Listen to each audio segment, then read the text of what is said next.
Welcome to 360 Tamil. இன்னைக்கு இந்த வீடியோல ஒரு மலையாள படத்தை பத்தி தான் பார்க்க போறோம். இந்த படத்தோட பேரு தீரம் அப்படின்றது. இந்த படத்துல பிருத்திவிராஜோட அண்ணன் இந்திரஜித் தான் நடிச்சிருப்பாரு. சூப்பர் படம்னு சொல்லாங்க. ஒரு பக்காவான கிரைம் த்ரில்லர் படம். ஸ்டார்டிங்ல இருந்து எண்டிங் வரைக்கும் சூப்பரா கொண்டு போயிருப்பாங்க. நீங்க எதிர்பார்க்காத நிறைய ட்விஸ்ட் எல்லாம் இந்த கதையில வச்சிருப்பாங்க. முதல்ல இந்த படத்தோட பிளாட்டை பத்தி சொல்றேன். முதல்ல ஒரு கொலை நடக்குது. அதுல செகண்ட் கொலைக்கான க்ளூ இருக்கு. செகண்ட் கொலை நடக்குது. அதுல தேர்ட் கொலைக்கான க்ளூ இருக்கு. இது மூலியமா அடுத்து நடக்கிற கொலையை தடுக்கணும்ன்ற மாதிரி போலீஸுங்க ட்ரை பண்றாங்க. இவங்க தடுத்தாங்களா இல்லையான்னு சொல்றது தான் இந்த படத்தோட மீதி கதையா இருக்கும். அதே மாதிரி கொலை பண்றது யாருன்ற ஒரு கேள்வி இருக்குல்ல, குற்றவாளியை எப்படி பிடிக்கிறாங்கன்றதும் இந்த படத்தோட கதை தான். ஆக்சுவலா இது சூப்பரான படம். இந்த படத்தை பார்த்து முடிச்சதுக்கு அப்புறம் உங்களுக்கு பிடிச்சிருந்ததா இல்லையான்றத கமெண்ட் செக்ஷன்ல சொல்லுங்க. சுமாரா இருக்குன்னு நினைச்சீங்கன்னா சுமாரா தான் இருந்ததுன்னு கூட சொல்லுங்க. ஆனா நல்லா இருந்ததுன்னா நல்லா இருந்தது அப்படின்ற மாதிரி கண்டிப்பா நீங்க கமெண்ட் பண்ணுங்க. எக்ஸ்பிளனேஷனுக்குள்ள போறதுக்கு முன்னாடி இந்த வீடியோக்கு ஒரு லைக் போடுங்க. மேற்கொண்டு பேசி டைம் வேஸ்ட் பண்ணாம நம்ம நேரடியா படத்தோட ஃபுல் எக்ஸ்பிளனேஷனுக்குள்ள போயிடலாம். படத்தோட ஸ்டார்டிங் சீனே நம்ம ஹீரோவை காட்டுறாங்க. ஹீரோ ஒரு போலீஸ் ஆபீசரா இருப்பாரு. பேரு ஸ்டாலின் அப்படின்றது. நம்ம ஹீரோவை பொறுத்த வரைக்கும் குற்றவாளியை பிடிக்க போன இடத்துல குற்றவாளியை ஷூட் பண்ணி சாவடிச்சிட்டாரு போல. அப்படி எப்படி நீங்க பண்ணுவீங்கன்ற மாதிரி இவருக்கு எதிராக என்கொயரி எல்லாம் நடந்துட்டு இருக்கு. ஹீரோ என்ன சொல்றாருன்னா, வேணும்ட்டே இந்த விஷயத்த பண்ணல, தெரியாம இந்த விஷயம் நடந்துருச்சு அப்படின்ற மாதிரிலாம் சொல்லிட்டாரு. இந்த இடத்துல தான் பாஸ்ட்ல என்ன நடந்தது அப்படின்றத காட்ட ஆரம்பிக்கிறாங்க. பப்பு மாதிரியான ஒரு பார்க்கிங்க காட்டுறாங்க. அந்த பார்க்கிங்ல ஒரு நபர் கொல்லப்பட்டிருக்காரு. இப்ப போலீஸ் வந்து கொல்லப்பட்டது யாரு என்னன்ற மாதிரிலாம் விசாரிச்சுட்டு இருக்காங்க. கொல்லப்பட்ட நபரோட பேரு தீபன் அப்படின்றது உங்களுக்கு தெரிய வருது. இதை யாரு முதல்ல பார்த்தது அப்படின்ற மாதிரி வந்த போலீஸுங்க கேக்குறாங்க. வாட்ச்மேன் தான் முதல்ல பார்த்திருப்பாரு. கரண்ட் கட் ஆயிருக்கும். என்ன ஏதுன்னு பாக்குறதுக்காக வரும்போது தான் இந்த பையன் இறந்து போனதை பார்த்து ஷாக் ஆயிருப்பாரு. உடனே தகவலை கொடுத்திருப்பாரு. ஆக்சுவலா வாட்ச்மேன் பார்க்கும்போது இவன் மட்டும் இல்ல, வேற ஒரு பொண்ணை விழுந்து கடந்திருப்பாங்க. அந்த பொண்ணை இவர் அனுப்பி வச்சிருக்காரு போல. அந்த பொண்ணை பத்தி எல்லாம் போலீஸ் கேட்டு தெரிஞ்சுக்கிறாங்க. இந்த தீபனை கொலை பண்ணது யாருன்ற மாதிரிலாம் யோசிக்கிறாங்க. இறந்து போன தீபனோட கையில ஒரு சிலுவை கிடைச்சிருக்கும். அதெல்லாம் இவங்க எடுத்து வச்சுக்கிறாங்க. மீடியாக்கள் ஏகப்பட்ட கேள்வி எல்லாம் கேட்டுட்டு இருக்காங்க. இவங்க மீடியாக்கு சரியா பதில் சொல்லாம இங்க இருந்து கிளம்ப ஆரம்பிச்சிடுறாங்க. இப்ப காயத்ரின்னு ஒருத்தங்களை காட்டுறாங்க. இவங்க ஒரு கஃபே தான் ரன் பண்ணிட்டு இருக்காங்க. நியூஸ்ல தீபன் கொல்லப்பட்டிருக்கிறத பத்தி வந்துட்டு இருக்கு. அதை காயத்ரி கொஞ்சம் வித்தியாசமா பாக்குறாங்க. காயத்ரிக்கு இந்த தீபனை தெரியுமா என்னன்றது தெரியல. தீபன் இறந்து போன இடத்துக்கு பக்கத்துல வேற ஒரு பொண்ணு விழுந்து கடந்தான்ற மாதிரி வாட்ச்மேன் சொன்னார் பாத்தீங்களா. அந்த பொண்ணோட பேரு ஆயிஷா அப்படின்றது. அந்த பொண்ணுக்கு அன்னைக்கு தலையில அடிபட்டிருக்கு போல. எதனால அடிபட்டது, தீபனை ஒருவேளை இவங்க ஏதாவது பண்ணிருப்பாங்களா அப்படின்ற மாதிரி யோசிக்கிறாங்க. என்ன நடந்தது தெளிவா சொல்லுன்ற மாதிரி அந்த பொண்ணு கிட்ட கேக்குறாங்க. அந்த பொண்ணுமே நடந்த விஷயத்த சொல்றாங்க. அந்த தீபன் யாருன்னு பாத்தீங்கன்னா இவங்களோட ஃப்ரெண்டா தான் இருப்பாரு. ரெண்டு பேருமே சேர்ந்து தான் பப்புக்கு போயிருக்காங்க போல. இவங்களுமே தீபன் என்ன வரலன்ற மாதிரி செக் பண்றதுக்காக காரை விட்டு இறங்கி வந்துட்டு இருக்காங்க. இரு பார்த்துட்டு வந்துடுறன்ற மாதிரி இறங்கி போனவர் திரும்பி வரல போல. அதனால தான் செக் பண்றதுக்காக இந்த பொண்ணு வந்துட்டு இருக்காங்க. அப்படி வரும்போது தான் தீபன் இறந்து போயிருக்கிறது தெரியுது. இவங்க பயந்து ஓடலாம்னு நினைக்கும் போது பில்லர்ல இடிச்சு இவங்களுமே கீழே விழுந்திருப்பாங்க. அப்படிதான் தலையில அடிபட்டிருக்கும். இதுதான் நடந்தது, தயவு செஞ்சு இதுல எங்களை கொண்டு வராதீங்க, என் பொண்ணுக்கு கல்யாணம் வச்சிருக்கோம் அப்படின்ற மாதிரிலாம் பேரண்ட்ஸ் சொல்லிட்டு இருக்காங்க. இப்ப போலீஸ் செக்கிங்ல ஒரு பையன் மாற்றாரு. இந்த பையன் குடிச்சிட்டு வந்திருக்காரு போல. குடிச்சிட்டு வண்டி ஓட்டிட்டு வந்துட்டு இருக்கியா, நடடா ஸ்டேஷனுக்கு அப்படின்ற மாதிரி போலீஸுங்க இருக்காங்க பாத்தீங்களா. ஸ்டேஷனுக்கு கூட்டு வந்துடுறாங்க. ஆனா இந்த பையனை பார்த்து ஒரு போலீஸ் ஷாக் ஆயிடுறாரு. இது ஹீரோவோட தம்பின்ற மாதிரி சொல்லிட்டாரு. ஹீரோவை பொறுத்த வரைக்கும் தங்கச்சி மட்டும் தானே இருக்காங்க, தம்பி எங்க இருந்து வந்தாங்க அப்படின்ற மாதிரி ஒருத்தர் கேட்கிறாரு. இவன் செட்டப்போட பையன் அப்படின்ற மாதிரிலாம் இன்னொருத்தர் புரிய வச்சிட்டு இருக்காரு. ஆக மொத்தத்துல இந்த பையனை உட்கார வச்சிருக்காங்க. காலையில சமயம் ஹீரோவும் ஸ்டேஷனுக்கு வராரு. தம்பி உட்காந்துட்டு இருக்கிறத பார்த்தோன்னா ஷாக் ஆயிடுறாரு. சரி நீ கிளம்புன்னு சொல்றாரு. இல்ல இல்ல நீ சொல்லி ஒன்னும் நான் போக தேவையில்ல, அம்மா ஃபைனுக்காக காசு எடுத்துட்டு வந்துட்டு இருக்காங்க, அம்மா ஃபைனை கட்டினதுக்கு அப்புறம் நான் கிளம்பிக்கிறேன் அப்படின்ற மாதிரி அந்த தம்பி கோவமா சொல்றான். அண்ணனும் தம்பியும் பெருசா பேசிக்க மாட்டாங்கன்னு தெரிய வருது. இப்ப கமிஷனரும் ஹீரோவை கூப்பிட்டு பேசுறாரு. தீபன் ஒருத்தன் இறந்து போனா அதுக்கான குற்றவாளியை இன்னும் போலீஸுங்க கண்டுபிடிக்காம இருக்காங்க. இந்த கேஸை நீ தான் இதுக்கப்புறம் விசாரணை பண்ணும். இவங்க ரெண்டு பேரும் உனக்கு அசிஸ்டன்டா செயல்படுவாங்க அப்படின்ற மாதிரி கமிஷனர் சொல்றாரு. ஏற்கனவே விசாரிச்சாங்கல்ல, அவங்க தான் இதுக்கப்புறம் இவரோட அசிஸ்டன்டா செயல்பட போறாங்க. இவருமே அந்த ஸ்பாட்டுக்கு வந்து அனலைஸ் பண்ணிட்டு இருக்காரு. என்ன நடந்திருக்க வாய்ப்பு இருக்குன்ற மாதிரி அனலைஸ் பண்ணிட்டாரு. அந்த ஆயிஷா ஸ்டேட்மெண்ட்ல என்ன சொல்லிருப்பாங்கன்னா, தீபனும் நானும் ஃப்ரெண்டுன்னு சொல்லிருப்பாங்க. ஃப்ரெண்டு மாதிரி இவங்க பழக மாட்டாங்க, அதை விட கொஞ்சம் நெருக்கமாலாம் பழகுவாங்க. பப்ல ஜாலியா டான்ஸ் பண்றாங்க. அதுக்கப்புறம் கிஸ் பண்ணிக்கிட்டே கார் கிட்ட வந்துடுறாங்க. அப்போ ஒரு வெளிச்சம் வந்திருக்கும். தீபன் செக் பண்றதுக்காக போயிருப்பாரு. அப்படி போனவர் திரும்பி வராம இருக்கிறதுனால தான் இந்த பொண்ணு செக் பண்றதுக்காக வந்திருப்பாங்க. அப்படி செக் பண்றதுக்காக வந்த பொண்ணு அவன் இறந்து போயிருக்கிறத பார்த்தோன்னா பயந்து ஓட பார்த்திருப்பாங்க. அப்பதான் தலையில அடிபட்டிருக்கும். இதுதான் நடந்திருக்க வாய்ப்பு இருக்கு அப்படின்றத ஹீரோவும் கெஸ் பண்றாரு. இதுதானே நடந்தது அப்படின்ற மாதிரி அந்த பொண்ணு கிட்ட கேட்கிறாரு. ஆமா சார் இதுதான் நடந்தது, வீட்டுல ஒரு பையனை பார்த்திருக்காங்க, நான் அந்த பையனை தான் கல்யாணம் பண்ண போறேன், இதெல்லாம் வெளியே வராம பாத்துக்கோங்கன்ற மாதிரி அந்த ஆயிஷா சொல்றாங்க. இவரும் சரின்ற மாதிரிலாம் ஏத்துக்கிறாரு. கையில ஒரு சிலுவை கிடைச்சதுல அது எதனால கிடைச்சது, கில்லர் எதுக்காக அதை விட்டுட்டு போனான்ற மாதிரிலாம் யோசிக்கிறாங்க. இதை தாண்டி இறந்து போன தீபன் பேர்ல ஏதாவது கேஸ் இருக்கான்றதை செக் பண்றாங்க. கேஸ் இருக்குன்றது தெரிய வருது. காயத்ரின்னு ஒருத்தங்க தான் கேஸை தந்திருக்காங்கன்றதும் தெரிய வருது. அப்ப இந்த காயத்ரியை பார்த்து விசாரணை பண்ணோம் அப்படின்ற இவருமே யோசிக்க ஆரம்பிக்கிறாரு. ஏற்கனவே கஃபே வச்சிருக்க காயத்ரின்னு ஒருத்தங்களை காமிச்சாங்கல்ல, இப்ப அவங்கள பார்த்து பேசுறதுக்காக இவங்களும் வந்துடுறாங்க. எதுக்காக கேஸ் தந்தீங்கன்ற மாதிரி கேட்கறாங்க. காயத்ரியும் நடந்த விஷயத்த சொல்றாங்க. ஆக்சுவலா ஒரு நபரு வேற ஒரு பொண்ணு கூட பேசிட்டு இருப்பாரு. அந்த இடத்துக்கு தீபன் கோவமா வந்திருப்பான். ஏண்டா நான் பாக்குற பொண்ணு கிட்ட நீ பேசிட்டு இருக்கியா அப்படின்ற மாதிரி அவன் கூட சண்டை போட்டிருப்பான். ஆக மொத்தத்துல ஒரு பொண்ணுக்காக 2 பேர் சண்டை போட்டிருப்பாங்க. தீபன் கூட ஒருத்தர் சண்டை போட்டார்ல, அவரோட பேர் அசோக் அப்படின்றது. 2 பேருமே ஃப்ரெண்ட்ஸ் தான், ஆனா பொண்ணுக்காக சண்டை போடுறாங்க போல. அந்த சண்டையில இவங்க கடையோட பொருளை கொஞ்சம் சேதமாக்கிடுவாங்க. இதனால தான் இவங்க 2 பேருக்கு எதிராகவும் கம்ப்ளைண்ட் கொடுத்திருப்பாங்க. இதுதான் சார் நடந்ததுன்ற மாதிரிலாம் சொல்றாங்க. சண்டை போட்ட தீபனும் சரி அசோக்கும் சரி ஒரே வீட்டுல தான் தங்கி இருக்காங்கன்றது இவங்களுக்கு தெரிய வருது. அந்த வீட்டை போய் செக் பண்ணலான்ற மாதிரி இவங்களுமே அந்த வீட்டுக்கிட்ட வந்துடுறாங்க. ஆனா கதவு லாக்ல இருக்கு. லேடி அசிஸ்டன்ட் நான் பக்கத்துல போய் விசாரிக்கிறேன்னு கிளம்புறாங்க. ஆனா நம்ம ஹீரோ இருக்காரு பாத்தீங்களா, எட்டி மிதிச்சே கதவை உடைச்சிடுறாரு. இப்ப உள்ள வந்து செக் பண்ணும் போது இவனுங்க 2 பேருமே கொஞ்சம் தப்பான பசங்கன்றது தெரியுது. ஏன்னா எப்ப பாரு வீட்டுல பார்ட்டி தான் பண்ணுவாங்க போல. சரக்கு கஞ்சா இதை தாண்டி காண்டம் பேக்கெட்லாம் இருக்கு. சோ இவனுங்க எப்ப பாரு இதை தான் பொழப்பா பண்ணிட்டு இருந்திருக்காங்க அப்படின்றது ஹீரோக்கு புரிஞ்சிருது. இப்ப ஹீரோ வெளியே வரும்போது அந்த லேடி அசிஸ்டன்ட்டும் விசாரிச்ச தகவலை சொல்றாங்க. இப்ப இவருமே அங்க இருக்க போஸ்ட் பாக்ஸை எதர்ச்சியா கவனிக்கிறாரு. அதுல ஏதோ போஸ்ட் வந்திருக்கு. என்ன போஸ்ட் வந்திருக்குன்னு பிரிச்சு படிக்கிறாரு. ஆக்சுவலா தீபன் கொல்லப்படுறத பத்தி ஏற்கனவே அவருக்கு லெட்டர் மாதிரி வந்திருக்கு. நீ கண்டிப்பா சாவன்ற மாதிரி லெட்டர் மாதிரி வந்திருக்கு. அடுத்து இந்த கொலை நடக்கும்ன்ற மாதிரி எழுதி இருக்கு. அடுத்து வேற ஒரு கொலை நடக்க போதான்ற மாதிரி இவங்க யோசிக்கிறாங்க. இப்ப 2 பேரை நமக்கு காட்டுறாங்க. ஒரு பொண்ணு பேரு மீரா அப்படின்றது. இவ மீடியால வேலை பார்த்த மாதிரி நமக்கு ஒரு சீன்ல காமிச்சிருப்பாங்க. இவங்களோட ரூம்மேட் பேரு செல்வி அப்படின்றது. அவங்க ஒரு திருநங்கையா இருப்பாங்க. இவங்க 2 பேருமே இப்ப ஜெனரலா பேசிக்கிறாங்க. அப்ப மீராவும் இப்ப ஒரு கில்லர் கொலை பண்ணிருக்கான், இந்த நியூஸ பத்தி தான் நான் இப்ப ஃபுல்லா அனலைஸ் பண்ணிட்டு இருக்கேன் அப்படின்ற மாதிரிலாம் சொல்லிட்டு இருக்காங்க. இப்ப சர்ச் வாசல்ல ஒரு நபர் மரத்துல தூக்கு போட்டு இறந்து போயிருக்கிறது தெரிய வருது. போலீஸுங்களாம் அந்த இடத்துக்கு வந்து செக் பண்றாங்க. இப்ப மீராவும் இந்த இடத்துக்கு வந்து கேள்வி மேல கேள்வி கேட்கறாங்க. இங்க இருக்க போலீஸ்மே கோவப்படுறாரு. இப்பதான் நாங்களே பார்த்திருக்கோம், அதுக்குள்ள கேள்வி கேட்பியா, முதல்ல இங்க இருந்து கிளம்பு அப்படின்ற மாதிரிலாம் சத்தம் போட்டுட்டு இருக்காரு. போலீஸை பொறுத்த வரைக்கும் இது கண்டிப்பா தற்கொலை தான், அவன் தான் தூக்கு மாட்டி இறந்து போயிருக்கான் அப்படின்ற மாதிரிலாம் சொல்றாரு. இறந்து போன நபருக்கு பக்கத்துல ஒரு வாட்டர் பாட்டில் இருக்கு. அதை இவங்க எவிடன்ஸா எடுத்துக்கிறாங்க. இப்ப கொஞ்ச நேரத்துல ஹீரோவும் டீமும் இந்த இடத்துக்கு வராங்க. காரணம் என்னன்னா இவங்க அசோக்னு ஒருத்தனை தேடிட்டு இருக்காங்கல்ல, அந்த அசோக் தான் இந்த இடத்துல தூக்கு மாட்டி இறந்திருக்கான்றது தெரிய வருது. சார் விசாரிச்சவங்க தற்கொலைன்னு சொல்லியிருக்காங்கன்ற மாதிரி அசிஸ்டன்ட்ங்க சொல்லிட்டு இருக்காங்க. ஆனா ஹீரோ இருக்கார்ல, இது கண்டிப்பா தற்கொலை கிடையாதுன்னு சொல்லிட்டாரு. ஏன் அப்படி சொல்றீங்கன்ற மாதிரி கேக்குறாங்க. ஏன்னா யாரோ கழுத்துல கயிற மாட்டி இவனை மரத்து மேல தொங்க விட்டுருக்காங்க அப்படின்ற மாதிரிலாம் சொல்றாரு. இப்படிதான் நடந்திருக்க வாய்ப்பு இருக்கு, இது கண்டிப்பா கொலைதான்ற மாதிரி சொல்லிட்டு இருக்காரு. முதல்ல தீபன் ஒருத்தன் இறந்து போனா பாத்தீங்களா, அது சாட்டர்டே நைட்டா இருக்கும். இப்ப இவன் இறந்து போயிருக்கிறதும் சாட்டர்டே நைட்டா இருக்கும். இவனுங்க 2 பேருமே கொஞ்சம் தப்பான ஆளுன்றது ஹீரோக்கு தெரிய வருது. இப்ப ஹீரோவோட ஃபேமிலியை பத்தி நமக்கு காட்டுறாங்க. ஹீரோவோட அப்பா இறந்து போயிட்டாரு போல. அம்மா தங்கச்சி மட்டும் தான் இருக்காங்க. தங்கச்சி எப்ப பாரு போன் எல்லாம் யூஸ் பண்ணிட்டு இருக்காங்க. எப்ப பாரு போன் தான் யூஸ் பண்ணுவியா, அதே மாதிரி என்னோட கார்டை யூஸ் பண்ணி நிறைய செலவு பண்ற அப்படின்ற மாதிரிலாம் தங்கச்சி கிட்ட செல்லமா இவர் கோவப்பட்டு இருக்காரு. இப்ப மீராவும் செல்வியும் சேர்ந்த மாதிரி காயத்ரியை பார்க்கிறதுக்காக வந்திருக்காங்க. ஏன்னா இந்த காயத்ரி தீபனுக்கும் அசோக்கும் எதிராக கேஸ் கொடுத்திருக்காங்கல்ல, அந்த கேஸை பத்தி விசாரிக்கிறதுக்காக தான் வந்திருக்காங்க. காயத்ரி இவங்க கிட்ட பதில் சொல்ல மாட்டாங்க. போலீஸ் கிட்ட சொல்ல வேண்டியதை சொல்லிட்டேன்ற மாதிரி இவங்க 2 பேரும் அனுப்பி விடுறாங்க.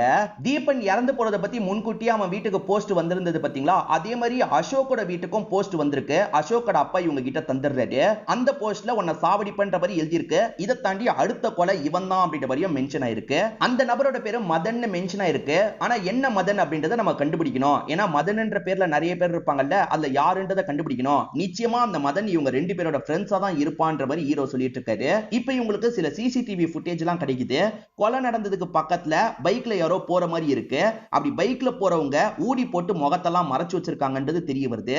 சிசிக்க பாக்குற ஹீரோ இருக்கார்ல, இது ஒரு ஆண் மாதிரி தெரியல, ஒரு பெண் தான் இதுக்கு பின்னாடி இருக்கா போல அப்படின்ற மாதிரிலாம் சொல்லிட்டாரு. ஏன்னா பாடியை பார்க்கும் போது வந்து ரொம்ப ஒல்லியா இருக்கு. இதை வச்சு சொல்றேன், கண்டிப்பா பெண் தான் இதுக்கு பின்னாடி இருக்கான்ற மாதிரிலாம் சொல்றாரு. இப்ப ஆளுங்களும் மதனை கண்டுபிடிக்கணும்ன்ற மாதிரி யோசிச்சுட்டு இருக்காங்க. அப்படியே கட் பண்ணி அந்த மதனோட வீட்டை காட்டுறாங்க. கில்லர் அந்த வீட்டுக்குள்ள நுழையிற மாதிரியும் காட்டுறாங்க. அந்த மதன் என்னடானா மாஸ்டர் பேட் பண்ணிட்டு இருக்கான். அப்பன்னு பார்த்து யாரோ கதவை தட்டுறாங்க. இந்த நேரத்துல தான் யாராவது கதவை தட்டணுமா அப்படின்ற மாதிரி சலிச்சுக்கிட்டே இவன் கதவை திறக்கிறதுக்காக வரான். கில்லர் தான் அட்டாக் பண்ண இவன் வருவாங்கன்னு பார்த்தா இவனோட ஃப்ரெண்ட்ஸ் 2 பேர் தான் வந்திருக்காங்க. ஆக்சுவலா இந்த மதனை பொறுத்த வரைக்கும் ட்ரக்கை இடம் மாத்தி தர வேலைலாம் பண்ணுவான் போல. இவனை பொறுத்த வரைக்கும் பெரிய பொலிட்டீஷியனோட பையனா இருப்பான். அதனால போலீஸ் இவனை பெருசா பிடிக்க மாட்டாங்க. இவன் மூலியமா ஆளுங்க ட்ரக் எல்லாம் இடம் மாத்துவாங்க போல. மச்சான் இந்த வேலையை மட்டும் முடிச்சு கொடு, உனக்குமே ட்ரக்கை தரோன்ற மாதிரிலாம் சொல்லிட்டாங்க. சரி ஓகேன்ற மாதிரி இவன் ஏத்துக்கிறான். இப்ப 3 பேருமே சேர்ந்த மாதிரி கார் எடுத்துட்டு இங்க இருந்து கிளம்ப ஆரம்பிக்கிறாங்க. அப்ப மறைஞ்சிருக்க கில்லர் இருக்காங்கல்ல, வெளியே வந்து இவனுங்க 3 பேரையும் போயிட்டு இருக்கிறத பாக்குறாங்க. இப்ப ஹீரோவோட டீமுக்கு என்ன மதன்னு தெரிஞ்சிருச்சு. அதாவது பொலிட்டீஷியன் பையன் மதன் தான் இதுல சம்பந்தப்பட்டிருக்கான்ற மாதிரி அவனை தேடிட்டு இருக்காங்க. இந்த மதன் என்ன பண்றானா, போலீஸ மீறி வண்டியை கிராஸ் பண்ணி போறான். செக்கிங் இருக்கும், செக்கிங்ல நம்ம நிக்க கூடாதுன்றதுக்காக தாண்டி போறான். எதுக்காக வண்டி நிக்காம போகுது, பிடிக்கணும்ன்ற மாதிரி போலீஸுங்களும் துரத்த ஆரம்பிக்கிறாங்க. அப்படி போயிட்டு இருக்கும் போது அந்த மதன் மிஸ் ஆயிடுறான். வண்டியை மட்டும் இவங்க லாக் பண்ணிடுறாங்க. வண்டியை செக் பண்ணும்போது உள்ள ட்ரக் எல்லாம் வச்சிருக்கிறது தெரிய வருது.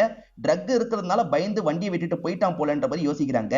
இந்த டைம் ஹீரோவோட டீமுக்கும் இந்த தகவல் கிடைக்குது. இவங்களுமே கிளம்பணும்னு யோசிக்கிறாங்க. ஆக்சுவலா மதனோட அப்பா பொலிட்டீஷியன் சொன்ன பாத்தீங்களா, என் பையனுக்கு எதிராக கேஸ் எல்லாம் போடக்கூடாதுன்ற மாதிரி சொல்லிடுறாரு. அவர் இன்ஃபுளுன்ஸா பயன்படுத்திட்டு இருக்காரு. இப்ப மதன் வேற மிஸ் ஆயிட்டானே, என்ன பண்றது அப்படின்ற மாதிரி ஹீரோவும் டீமும் யோசிச்சுட்டு இருக்காங்க. இது சாட்டர்டே நைட் வேற, அந்த கில்லர் ஒருவேளை கதையை முடிச்சிருப்பானா அப்படின்ற மாதிரி யோசிக்கிறாரு. ஏன்னா மொத 2 கொலை சாட்டர்டே நைட் தான் நடந்திருக்கும். இப்ப ஹீரோ வீட்டுல வேலை பார்த்துட்டு இருக்கும் போது அம்மாவும் தங்கச்சியும் வராங்க. சர்ச்சில் இதை தந்தாங்கன்ற மாதிரி அம்மாவும் ஒரு சிலுவையை தந்துட்டு போறாங்க. அந்த சிலுவையை பாக்குறவரு ஷாக் ஆயிடுறாரு. ஏன்னா தீபன் கையிலயும் இதே சிலுவை தான் இருந்திருக்கும்.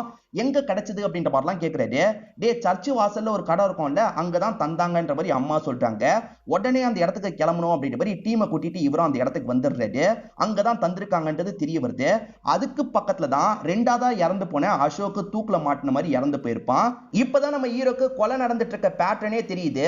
முதல்ல இறந்து போன தீபனோட கையில இந்த சிலுவை இருந்திருக்கும். அதாவது அந்த சர்ச்சோட சிலுவை தான் இருந்திருக்கும். அதுக்கு பக்கத்துல 2ஆவது டார்கெட்டான அசோக் கொல்லப்பட்டிருக்கான்.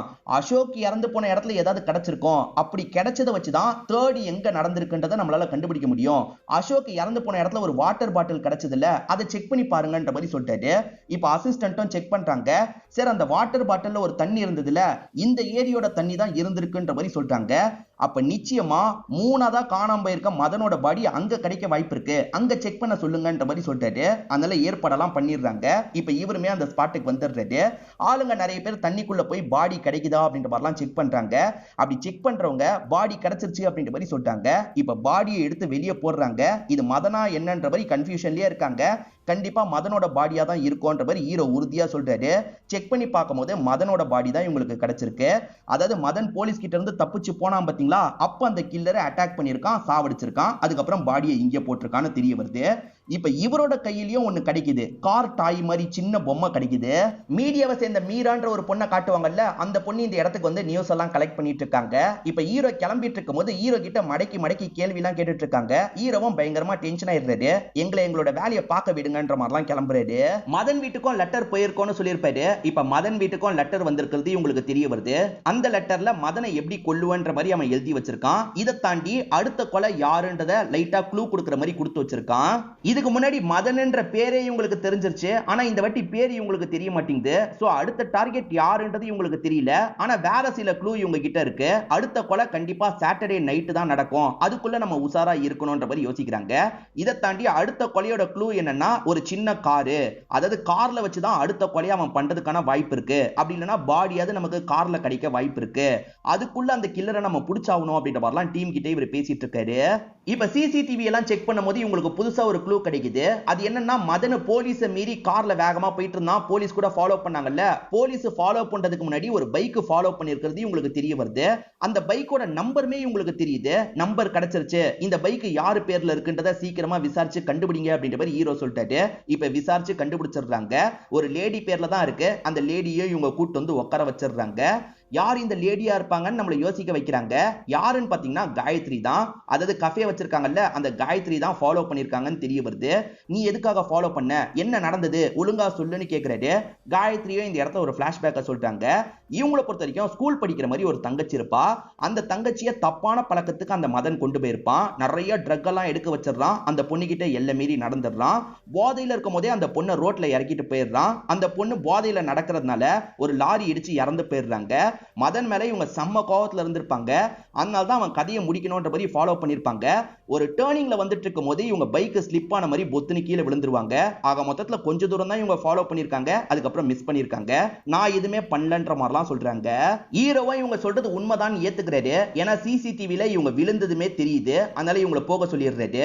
இப்பதான் அந்த மதனோட லேப்டாப் எல்லாம் செக் பண்ணும்போது அவன் சீக்கிரட்டா ஒரு வீடியோவை வச்சிருக்கிறது இவங்களுக்கு தெரிய வருது. அந்த வீடியோவை பாக்குறவங்க ஷாக் ஆயிடுறாங்க. ஒரு 4 பேர் சேர்ந்த மாதிரி ஒரு பொண்ணு கிட்ட எல்லை மீறி நடந்துட்டு இருக்காங்க. கோணி பைய வச்சு அந்த பொண்ணோட மூஞ்செல்லாம் மறைச்சுதான் இவங்க 4 பேர் எல்லை மீறி நடந்துட்டு இருக்காங்க. அதுல 3 பேர் கொல்லப்பட்டிருக்காங்க. இன்னும் ஒருத்தன் கொல்லப்படாம இருக்கான். எல்லாருமே ஒரு ஸ்கூல் ஸ்டூடெண்ட் அப்படின்றது இவங்களுக்கு தெரிய வருது. இப்ப கொல்லப்படாம இருக்கிறவன் தான் அடுத்த டார்கெட் அப்படின்றதை இவங்க கெஸ் பண்ணிடுறாங்க. எல்லை மீறி நடந்தாங்கல்ல அந்த 4 பேருமே இல் வேலி அப்படின்ற ஒரு ஸ்கூல்ல தான் படிச்சிருக்காங்க. அந்த ஸ்கூல்ல வந்து இவங்க 4 பேரோட டீடைலை கேட்டு வாங்குறாங்க. 4 பேருமே க்ளோஸ் ஃப்ரெண்ட்ஸா இருந்திருக்காங்க. 4வது நபரோட பேரு அல்தாஃப்ன்றது இவங்களுக்கு தெரிய வருது. பாதிக்கப்பட்ட அந்த பொண்ணுமே உயிரோட தான் இருந்திருக்காங்க. அந்த பொண்ணு தான் இந்த விஷயத்தை பண்றாங்க போலன்னு ஹீரோ யோசிக்கிறாரு. இப்ப அந்த பொண்ணோட அப்பாவை பார்க்கிறதுக்காக வந்துடுறாரு. அந்த பொண்ணோட பேரு ராதா போல. இப்ப ராதா எங்கன்ற மாதிரி விசாரிக்கிறாங்க. ராதாலாம் இங்க இல்ல, கிளம்பி போயிட்டான்ற மாதிரி சொல்றாரு. கிளம்பி போயிட்டானா என்ன அர்த்தம்ன்ற மாதிரி கேக்குறாங்க. இங்க வாழ பிடிக்காம இங்க இருந்து கிளம்பி போயிட்டா, அவ எங்க இருக்கான்றது கூட எனக்கு தெரியாதுன்ற மாதிரிலாம் விரக்தியா பேசிட்டு இருக்காரு. சரி அந்த பொண்ணோட போட்டோவாதி எங்களுக்கு வேணும்ன்ற மாதிரி சொல்லிட்டாங்க. இருங்க எடுத்துட்டு வரேன் அப்படின்ற மாதிரி அப்பா இருக்காரு பாத்தீங்களா, ஒரு போட்டோவை எடுத்துட்டு வந்து இவங்க கிட்ட தராரு. அந்த போட்டோல இருக்க ராதாவை பார்த்து ஷாக் ஆயிடுறாரு. மீரான்னு ஒரு ரிப்போர்ட்டரை காட்டுவாங்கல்ல, அவங்க தான் ராதா போல. பயங்கரமா இவர் ஷாக் ஆகுறாரு. அப்ப கொலை எல்லாத்துக்கும் இவ தான் காரணமா அப்படின்ற மாதிரிலாம் யோசிக்கிறாரு. இங்கதான் படத்தோட இன்டர்வல போடுறாங்க. போலீஸ் நம்மள தேடி வர போறாங்கன்றது மீராக்கு தெரிஞ்சிருது போல. இப்ப மீரா இருக்காங்கல்ல, வேகமா இந்த பிளாட்டை விட்டு கிளம்பிட்டு இருக்காங்க. இவங்க கிளம்பும் போதுதான் இவங்க ரூம்மேட் செல்வி வராங்க. இப்ப போலீஸ்லாம் வரும்போது செல்வி மட்டும் தான் ரூம்ல இருக்காங்க. என்ன விஷயம்ன்ற மாதிரிலாம் கேக்குறாங்க.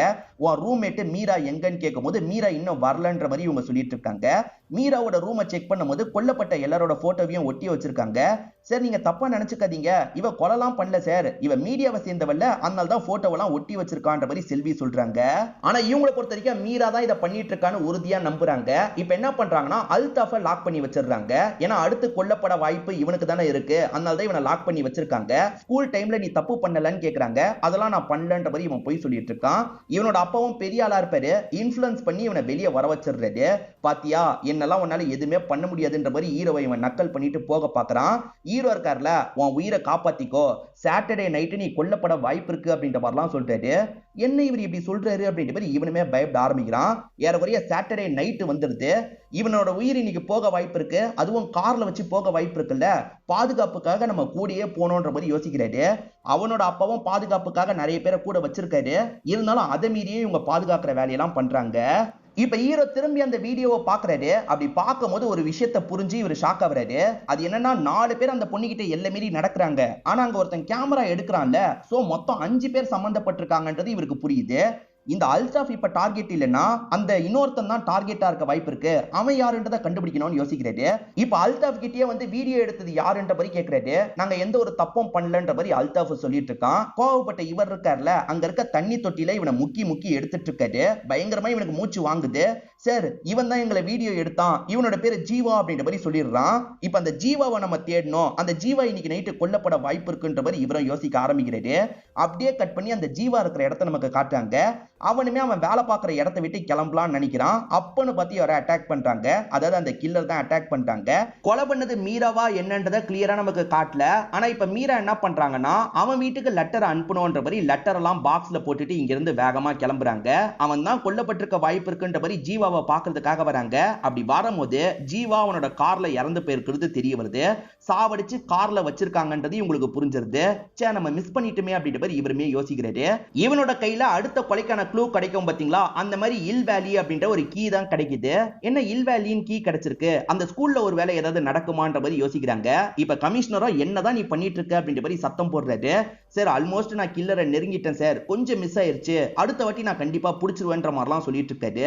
சோ இல் வேலி ஸ்கூலுக்கு திரும்பி இவங்க கிளம்பி வந்துடுறாங்க. இந்த கீ உங்களோட ஸ்கூல் கீயா பாருங்கன்ற மாதிரி கேக்குறாங்க. இல்ல சார் கண்டிப்பா இது எங்க ஸ்கூலோட கீ கிடையாது, லோகோலாம் கொஞ்சம் சேஞ்ச் ஆகுது அப்படின்ற மாதிரிலாம் சொல்லிட்டு இருக்காங்க. அப்ப அடுத்த கொலை எங்க நடக்க போகுது, இல் வேலின்ற பேர்ல வேற ஏதாவது இடம் இருக்கான்றதை விசாரிங்கன்ற மாதிரிலாம் இவர் சொல்லிட்டு இருக்காரு. கடைசியா இறந்து போன ஜீவாவோட வீட்டுக்கும் லெட்டர் போயிருக்கு. அந்த லெட்டர்ல ஜீவாவை இப்படி கொலை பண்ணிட்டேன், அடுத்த டார்கெட் அல்தாஃப் அப்படின்ற மாதிரி எழுதி இருக்கு. அடுத்த டார்கெட் அல்தாஃப்ல அல்தாஃப்க்கு பயங்கரமா பாதுகாப்பு தரணும்ன்ற மாதிரிலாம் யோசிக்கிறாங்க. அந்த அல்தாஃப் எங்க போனாலும் சரி இவங்களும் பின்னாடியே ஃபாலோ பண்ணிட்டு இருக்காங்க. போலீஸ் ஃபாலோ பண்றது அவனுக்கு கடுப்பா இருக்கு. இப்படி ஃபாலோ பண்றாங்களே அப்படின்ற மாதிரி புலம்பிக்கிட்டே கிளம்பிட்டு இருக்கான். அப்படி அவன் ஒரு பகுதி கிட்ட வந்துட்டு இருக்கும் போது யாரோ கத்திய வச்சு அவனை லாக் பண்றாங்க. லாக் பண்றது யாருன்னு பார்த்தா மீரா தான். மீரா இவனோட கதையை முடிக்கிறதுக்காக வந்திருக்காங்க போல. இப்ப இவன் இருக்கான் பாத்தீங்களா, பக்கத்துல வந்து அந்த மீரா கூட பயங்கரமா சண்டை போட்டுட்டு இருக்கான். மீராவும் இவனை போட்டு அடிச்சிட்டு இருக்காங்க. அப்ப கரெக்டா ஹீரோவும் டீமும் இந்த இடத்துக்கு வந்துடுறாங்க. வந்தவங்க என்ன பண்றாங்கன்னா மீராவை லாக் பண்ணி இங்க இருந்து இழுத்துட்டு போறாங்க. நீதான் இந்த 4 பேரையும் கொலை பண்ணியான்னு கேக்குறாரு. நான் தான் பண்ணன்ற மாதிரிலாம் மீரா சொல்லிட்டு இருக்காங்க. ஆனா இத மீரா பண்ணலையோ, மீரா டைவர்ட் பண்றதுக்காக பண்றாங்களோ அப்படின்ற மாதிரி ஹீரோக்கு டவுட் வந்துருது. ஆக்சுவலா இந்த 4 பேரோட போட்டோ இருக்குல்ல, அந்த போட்டோவை எந்த கேமராவை யூஸ் பண்ணி எடுத்தாங்களோ அதே கேமராவை யூஸ் பண்ணி தான் இந்த மீராவையும் போட்டோ எடுத்திருக்காங்க. அதாவது மீராவோட உண்மையான பேரு ராதால, ராதாவையும் போட்டோ எடுத்திருக்காங்க. அப்படி போட்டோ எடுத்தது யாருன்ற மாதிரி ஹீரோ கேக்குறாரு. அதெல்லாம் சொல்ல முடியாதுன்ற மாதிரி சொல்றாங்க. ஹீரோவை பொறுத்த வரைக்கும் போட்டோ எடுத்தவன் தான் இந்த கொலையெல்லாம் பண்ணிருக்கான். இவ வேணும்ட்டே நம்மள டைவர்ட் பண்றதுக்காக தான் அந்த இடத்துக்கு வந்திருக்கா. அல்தாஃப வேற யாரோ கொல்றதுக்கான வாய்ப்பு இருக்கு அப்படின்ற மாதிரிலாம் யோசிக்க ஆரம்பிக்கிறாரு. இவர் சொல்ற ஆங்கிள் ஆளுங்களும் விசாரணை பண்றாங்க. அது மூலியமா ஒரு விஷயத்தை கண்டுபிடிக்கிறாங்க. இதுக்கு முன்னாடி 3 ஸ்பாட்ல ஒரு ஃபிங்கர் பிரிண்ட் கிடைச்சது பாத்தீங்களா, அந்த ஃபிங்கர் பிரிண்ட்டும் இந்த பொண்ணோட ஃபிங்கர் பிரிண்ட்டும் மேட்ச் ஆக மாட்டேங்குது. சோ கொலை பண்ணது வேற. அப்படி கொலை பண்ணவங்களுக்கு இந்த பொண்ணு ஹெல்ப் தான் பண்றான்றது உங்களுக்கு தெரிய வந்துருது. அப்ப கொலை பண்ணது யாரு, சீக்கிரமா கண்டுபிடின்ற மாதிரி கமிஷனர் சொல்றாரு. இப்ப ஹீரோவும் செல்வியை பார்த்து பேசுறதுக்காக வராரு. இந்த பொண்ணை பத்தி உனக்கு என்ன தெரியும், இந்த பொண்ணை பார்க்கிறதுக்கு யாரெல்லாம் வருவாங்கன்ற மாதிரிலாம் கேக்குறாரு. இல்ல சார், இவ யாருகிட்டயும் பெருசா பேச மாட்டான்ற மாதிரி செல்வி சொல்றாங்க. இவர்கிட்ட மீராவோட பழைய போட்டோ இருக்கு பாத்தீங்களா, ஒரு கண்ணாடிக்கு பக்கத்துல தான் அவங்க போட்டோக்கு போஸ் கொடுத்திருப்பாங்க. சோ போட்டோ எடுத்த நபருமே அந்த கண்ணாடியில லைட்டா தெரியுறாரு. இத நல்லா ஜூம் பண்ணி யாரு தெரியுறான்றத கண்டுபிடிங்கன்ற மாதிரி சொல்றாரு. ஆளுங்களுமே நல்லா ஜூம்லாம் பண்ணிடுறாங்க. யார் தெரியுறான்ற டீடைலை எடுத்து இவருக்கு தந்துடுறாங்க. இப்ப இவருமே அந்த போட்டோவை பார்த்து ஷாக் ஆயிடுறாரு. அங்க தெரியறது யார் தெரியுமா, இவரோட தம்பி தான் தெரியுறான். அப்ப நம்ம தம்பி தான் அந்த போட்டோவை எடுத்திருக்கான், அவன் தான் கொலை பண்ணிருக்கான் போல அப்படின்ற மாதிரிலாம் பயங்கரமா யோசிக்க ஆரம்பிக்கிறாரு. இப்ப நைட் நேரம் கூட பார்க்காம அந்த தம்பியை பார்க்கிறதுக்காக வந்துடுறாரு. நீ தான் அந்த ராதான்ற பொண்ணை போட்டோ எடுத்திருக்க, அந்த ராதாக்கும் உனக்கும் என்ன சம்பந்தம், ஒழுங்கா சொல்லுன்ற மாதிரி கேக்குறாரு. இப்ப தம்பியும் பிளாஷ்பேக்க சொல்றான். ஆக்சுவலா தம்பியை பொறுத்த வரைக்கும் அந்த இல் வேலின்ற ஸ்கூல்ல படிச்சவனா தான் இருப்பான். இன்ஸ்டன்டா போட்டோவை தரோம் பாத்தீங்களா, அந்த மாதிரி கேமரா வச்சு இவன் போட்டோ எல்லாம் எடுத்துட்டு இருக்கான். அந்த வழியா ராதா வராங்க.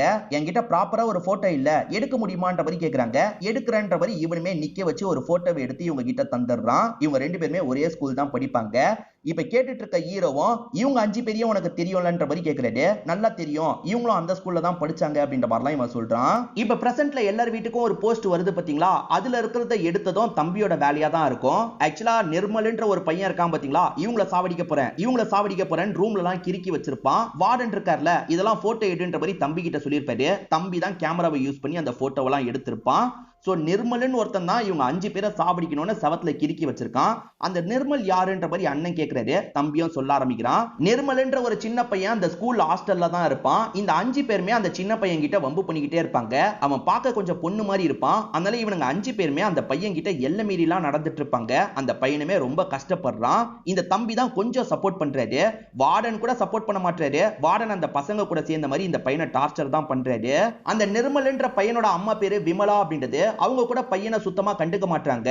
ஏன்னா அந்த விமலாவோட ஹஸ்பண்ட் நிறைய கடன் வாங்கிட்டு இறந்து போயிருப்பாரு. அந்த கடன் எல்லாத்தையும் அடைக்கிறதுக்கு அவங்க கஷ்டப்பட்டு இருக்காங்க. பையனுக்கு டைமே ஸ்பெண்ட் பண்ண மாட்டாங்க. இந்த ஸ்கூல்ல இருந்து கூட்டம் போக மாட்டாங்க.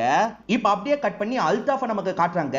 அல்தாஃப பாதுகாக்கிறதுக்காக ஒரு வீட்லயே லாக் பண்ணி வச்சிருக்காங்க. அல்தாஃப் என்ன பண்றானா, ஃப்ரெண்ட்ஸ் ஹெல்ப்போட ஏமாத்தி அந்த வீட்டை விட்டு வெளியே வந்துடுறான். அப்படி வந்தவன் அவனோட கேர்ள் ஃப்ரெண்டை கூட்டிட்டு ஒரு ஹோட்டலுக்கு வரான். அந்த ஹோட்டலோட பேர் தான் இல் வேலின்ற மாதிரி நமக்கு காட்டுறாங்க.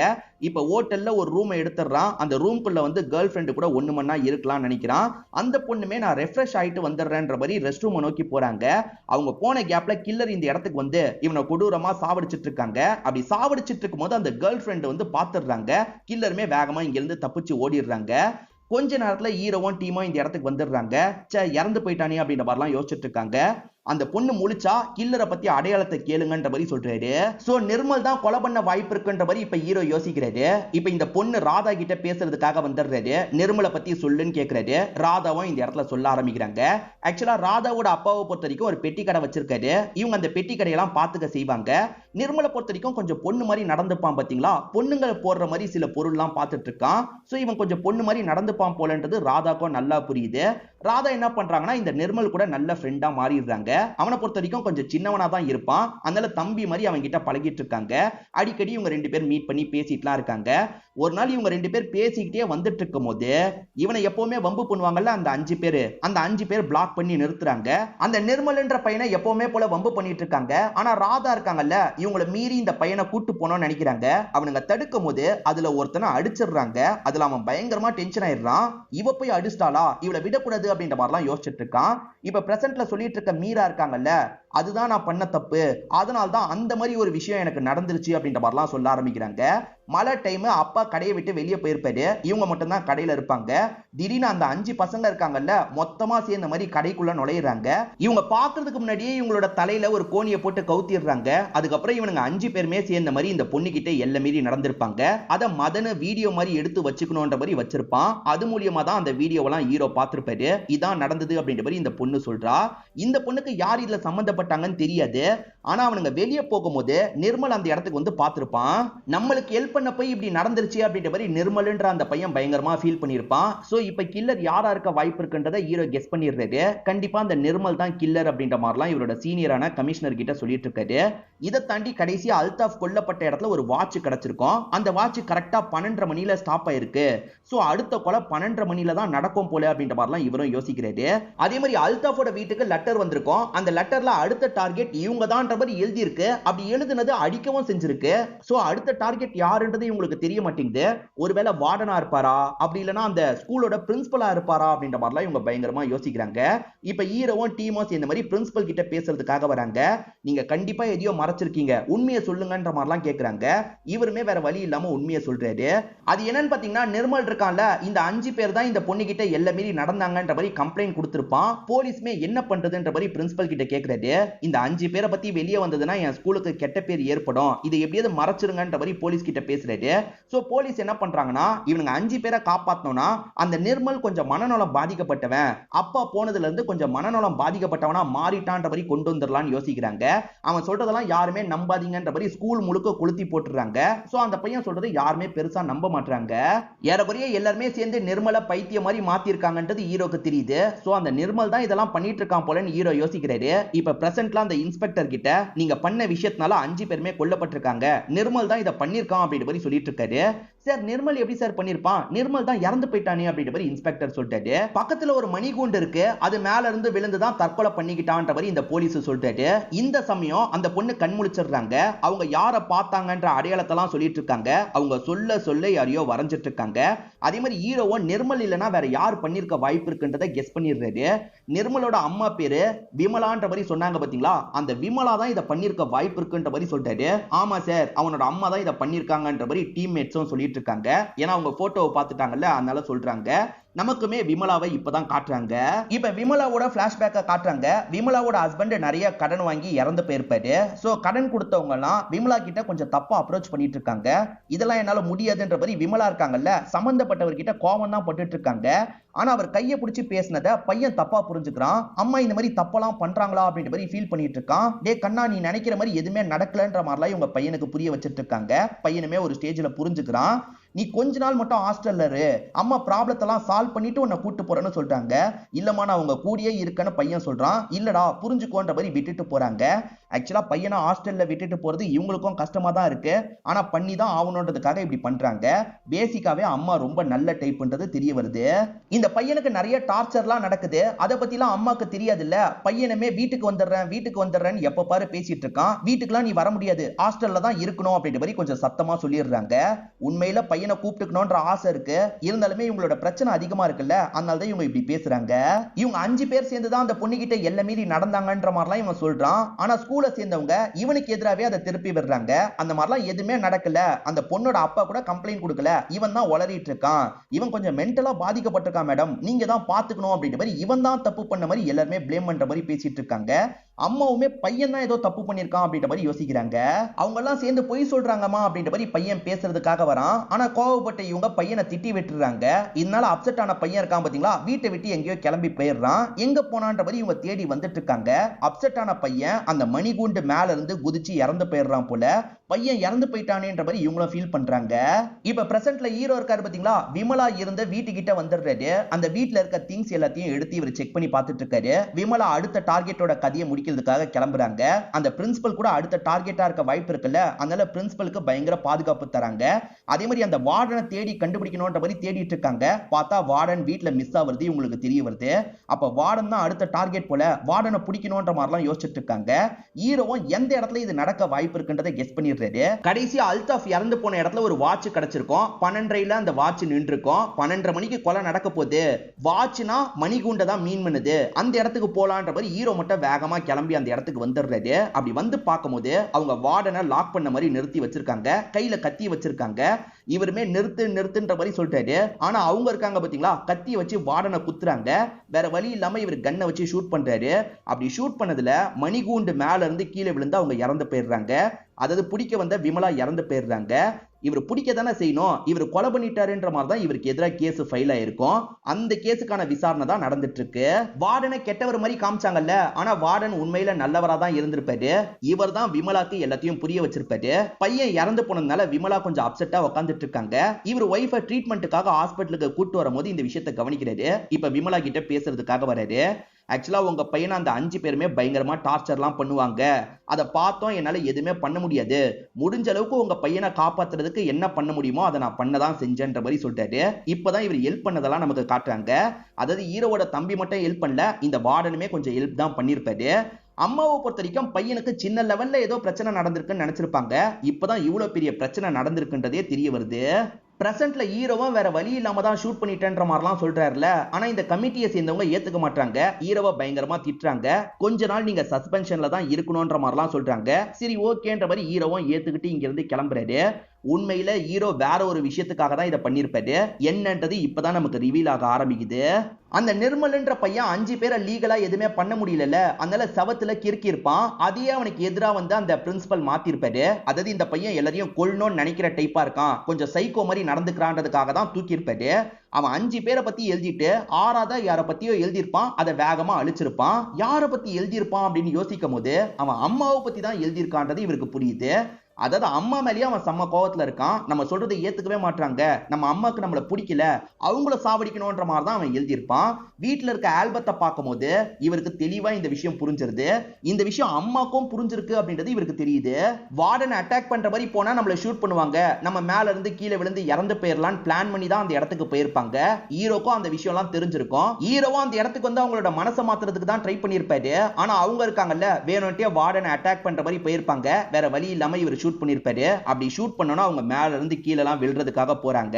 ஆக்சுவலா பையனை புரிஞ்சுக்காம தான் இவங்க கொஞ்சம் கஷ்டப்பட்டு இருப்பாங்க. நம்ம பையன் போய் இப்படி நினைச்சிட்டானே, நம்மள சாவடிக்கணும்னு நினைச்சிட்டானே அப்படின்ற குற்ற உணர்ச்சியில இருப்பாங்க. அதனால இவங்களே சாவணும்னு முடிவு பண்ணி தான் அந்த இடத்துல இறந்திருப்பாங்க. இவங்க மேல இருந்து கீழே விழுந்தாங்க பாத்தீங்களா, அந்த டைம் பையன் மேல இருந்து கத்துற மாதிரிலாம் இவங்களுக்கு தோணுது. அதெல்லாம் யோசிச்சு பார்த்துட்டே இவங்க இறந்து போயிடுறாங்க. சோ கடைசியில இவங்க வேணும்ட்டே சாவணுன்றதுக்காக தான் இறந்து போயிருப்பாங்க. இதெல்லாம் ஹீரோக்கு நல்லாவே புரியுது. இதோடயே இந்த படத்தோட கதையை முடிச்சிடுறாங்க. கண்டிப்பா இந்த படத்தோட கதை உங்க எல்லாருக்குமே பிடிச்சிருக்கும் நம்புறேன். இந்த வீடியோ உங்களுக்கு பிடிச்சிருந்ததுன்னா லைக் பண்ணுங்க, கமெண்ட் பண்ணுங்க, மறக்காம 360 தமிழ் சேனலை சப்ஸ்கிரைப் பண்ணுங்க.